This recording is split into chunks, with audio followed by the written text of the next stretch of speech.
Welcome to this explainer. Today, we're going to completely shift your paradigm about how CRISPR actually works.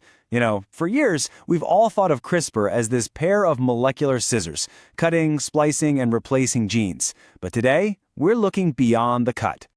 Let's kick things off with a pretty provocative thought. What if the absolute best way to use those genetic scissors was to just break them on purpose? Seriously, think about it. Cutting DNA causes double-strand breaks, and in a living cell that can get really messy. It triggers all these complex repair pathways, and honestly, it's often completely unnecessary if your end goal is just to control how a gene behaves rather than literally rewriting its sequence. So here's our roadmap for today. First, we'll meet the programmable scaffold.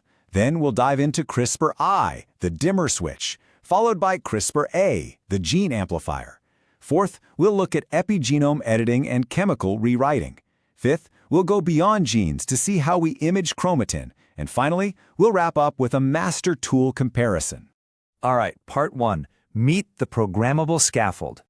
Okay, so normally, the Cas9 protein acts like molecular scissors, right? It uses its HNH and RuVC domains to literally slice right through both strands of a DNA double helix. But by mutating those specific domains, we completely transform Cas9 from a destructive nuclease into a highly precise, non-cutting molecular GPS. It can pinpoint exact locations without making a single cut. We actually call this catalytically dead Cas9, or just dCas9 for short. By introducing what are known as the D10A and H840A mutations, the protein completely loses its ability to cut. But, and here is the absolute magic of this, it retains its full ability to find its target. It still uses the guide RNA to scan the genome, and it still zeroes in on the PAM sequence. It just binds to the DNA and anchors there, doing absolutely zero damage to the underlying sequence. Now, this is a massive conceptual shift. Why? Because dCas9 effectively becomes a programmable scaffold. Just imagine it as a molecular delivery truck. You can strap virtually any cargo, or what we call an effector protein, to its roof and send it exactly where you want in the entire 3 billion-letter human genome.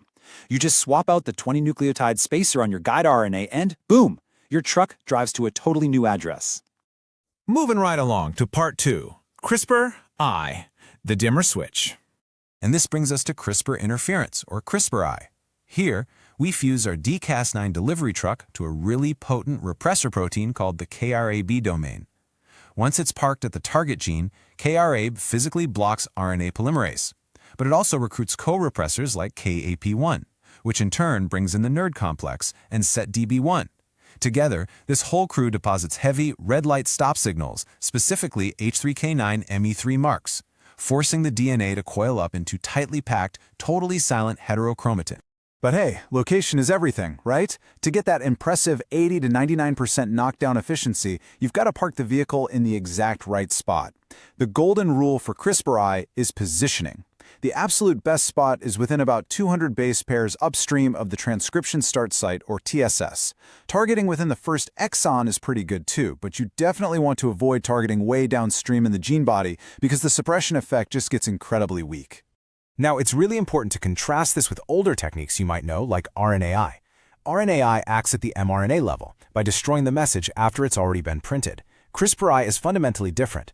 It acts at the foundational DNA and chromatin level. It stops the message from ever being printed in the first place, giving us a much cleaner, more specific, and honestly, more profound gene silencing effect. Okay, section 3, CRISPRa, the gene amplifier. So if CRISPR turns things down, CRISPRa does the exact opposite. Instead of repressors, we fuse dCas9 to activator domains. When dCas9 anchors near a gene's start site, these activators recruit the mediator complex and RNA polymerase II machinery to physically crank the genes up.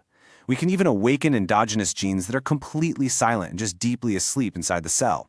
And the evolution of these activators is just incredible. Early versions used a domain called VP64, which gave, a modest bump in expression. But bioengineers didn't stop there. They built heavy-duty systems like VPR, which is this massive tripartite fusion of 3 different viral and cellular activators, VP64, P65, and R-Theta. By strapping all 3 of those to dCas9, VPR can achieve an astonishing 10 to 1,000 times increase in a gene's expression. It's a total game changer. Which brings us to part 4, epigenome editing and chemical rewriting.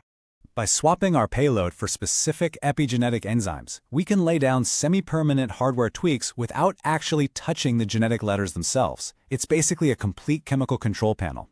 You fuse dCas9 to DNMT3A, and you chemically lock a gene down with methylation. To unlock it, we use TET enzymes.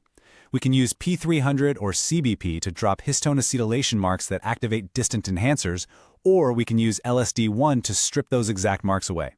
Now, the absolute critical takeaway here is reversibility versus heritability.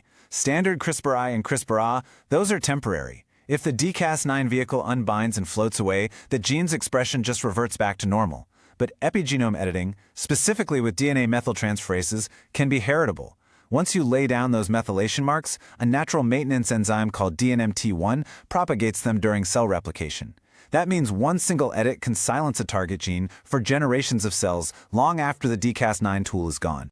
Part 5. Beyond genes. Let's look at imaging chromatin. Because dCas9 is such an incredibly reliable anchor, we can fuse it to fluorescent proteins to create glowing molecular highlighters. Using a technique called Casfish, we can actually track chromosomes moving in real time inside living cells. Or we can force 3D chromatin loops just to see how distant elements communicate with each other. And to make sure our GPS coordinates are totally flawless for all of this, scientists rely on sophisticated predictive tools like CRISPR to optimize their guide RNAs for maximum efficiency. Finally, Section 6, our master tool comparison. This right here. This is the ultimate Swiss Army knife. On a single slide, you can see how one simple deactivated scissor protein birthed an entire universe of precision biology. We're talking everything from the temporary repressions of CRAB to the massive amplifications of VPR. From the heritable rewriting of DNMT3A to the vibrant live cell imaging of Casfish. All of this immense power without making a single solitary cut to the underlying DNA sequence. So I'm going to leave you with a final thought to chew on as you step away from this explainer today. We have successfully broken the scissors. And in doing so, we've gained the ability to control, to chemically rewrite, and to track the living genome in real time. When you no longer have to actually cut the book of life to read it, write in it, or highlight its pages, what are we going to build next? Thank you so much for joining me, and I really encourage you to keep exploring these incredible frontiers of precision biology.